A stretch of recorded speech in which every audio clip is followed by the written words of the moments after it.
You mentioned heart rate variability, resting heart rate, and sleep performance. Why don't we start with HRV, because a lot of people might not know what heart rate variability is.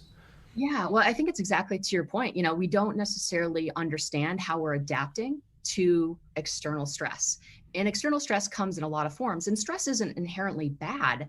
But if we go for long periods of time without proactively managing that stress, it becomes chronic stress, which Yep. leads to fatigue and burnout, injury, illness, right? Like that's the bad kind of stress. Yep. So, Whoop helps you with using this metric of HRV. It kind of gives you a snapshot of how you're adapting to external stress. And we want to try to adapt as functionally as possible. So when there are big deviations off of your baseline, okay, so let's say you come in and your baseline HRV is 50.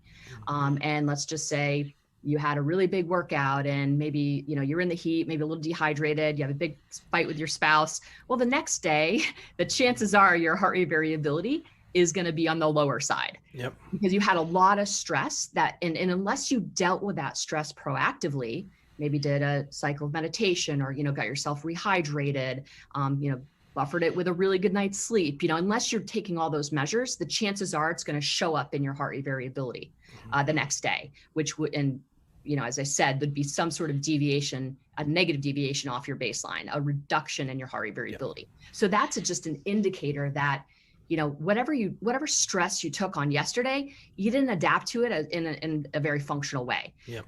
So I think for most folks who are kind of scared of this truth, why it's important is that I would rather know tomorrow that, like the stuff I did yesterday didn't serve me, right? Yep. So I can approach my day just differently, right? And get back on track, as opposed to 6 months down the road when I'm like depressed and have gained 10 pounds and haven't worked out in 6 weeks. Like, you can be way more proactive, right? And